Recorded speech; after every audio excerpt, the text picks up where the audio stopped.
This is like probably never happened in history, and it likely will never happen again. You have a committee that is focused on getting the truth, getting to the answers, getting done what needs to be done. We thank Kevin McCarthy for polling his members because it's made it a lot easier for us to get to the truth. But with Liz, look, I feel the same way, is if I went back 20 months and made the decision about, am I going to impeach Donald Trump, I would have done it in a heartbeat. And Liz feels the same way. It's like, what is it for a man to gain the world but lose his soul? And I think as we've gotten into this committee, Liz and I get along really well. My respect for her was huge, by the way, prior to even all this, and it's grown immensely. She's very determined, very dogged, and she will chase Donald Trump to the gates of hell for sure. Have you talked to her about her candidacy? Have you talked to her in advance of, election night tonight? Yeah, I've kind of let her, be for the last kind of 12 hours or so, or 24 hours. I think she obviously recognizes this is an uphill challenge.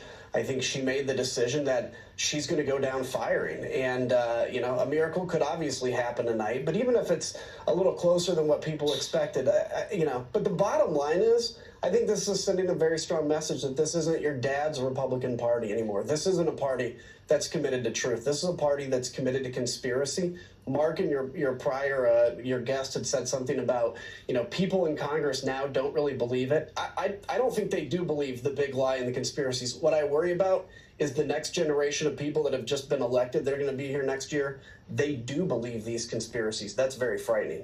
You've been pretty explicit about the sort of moral wrestling that you've had to deal with, the personal anguish you've been in terms of some of these votes and coming out against Trump. And I want to quote from an interview you did with the Washington Post. You said, you talked about the fact that in 2016, you didn't vote for Trump, and then in 2020 you did, which is not the normal pattern for people in your position, right? And you talked about that vote pretty honestly. You said, I decided to vote for him in 2020. That way I can say with a straight face, I voted for him. I know he's not going to win, but I can say I did it, and so I have credit with the base. But you told the Post you felt, quote, dirty casting that ballot in 2020. It is not something I can square away in my soul fully. Do you think other members of Congress are facing the same internal anguish when they make these calls? Yeah, how can you not? I mean, look, I think it's important to be open and honest about that. It was a cowardice vote for me. There's a lot of cowardice votes that are being taken daily in the House. And I got to tell you, besides, just a few of my colleagues, there are so many that I know have stuffed down that kind of the little bird on your shoulder, the little angel that's whispering, you're really destroying this country with these votes and who you're supporting. They've stuffed it down. They've tried to justify it by saying, well, if I don't run against